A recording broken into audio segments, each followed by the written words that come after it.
மாண்புமிகு எதிர்க்கட்சி தலைவர் அவர்கள் பேசுகிற போது சூப்பர் சிங்கர் ஆகிவிட்டது எனக்கு இந்த சட்டசபை என்று சொல்வது கொஞ்சம் நீங்கள் ஏன்னா கருத்துக்களை சொல்லுகிற போது பாட்டு பாட விரும்புகின்றவர்கள் அந்த கருத்தை ஒட்டி பாடுவதில் எந்த தவறு இருப்பதாக தெரியவில்லை.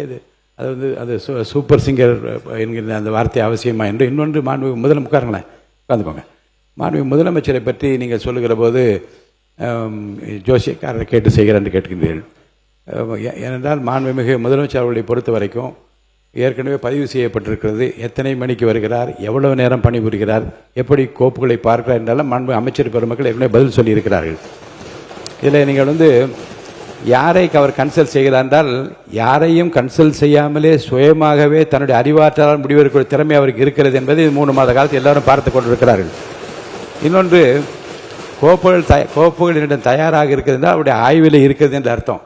எந்த நேரத்தில் எந்த நடவடிக்கை எடுக்க வேண்டும் என்பதை பற்றி மாண்புமிகு முதலமைச்சர் இன் consultation with honourable ministers of the department அந்தந்த துறை சார்ந்த அமைச்சர்களோடு கலந்து ஆலோசித்து முன்னாலே வைக்கிற கோப்புகளை முழுவதுமாக நான் ஆராய்ந்து கொண்டு இருக்கிறேன் என்று தான் சொன்னாரே தவிர அதை எடுக்க வேண்டும் என்று நீங்கள் ஒரு சேலஞ்சாக எடுத்து அதை ஒரு சவாலாக அதை உட்காருங்க பதில் சொல்ல வேணாம். மாண்பு உறுப்பினர் ஆஸ்டின் உட்காருங்க. அதை ஒரு சேலஞ்சாக நீங்கள் ஒரு சவால் விடுப்பது போல் அதை எடுத்துக்கொள்ளக்கூடாது என்று நான் உங்களை கேட்டுக்கொள்ள மாண்பு எதிர்க்கட்சி தலைவர் பேசலாம்.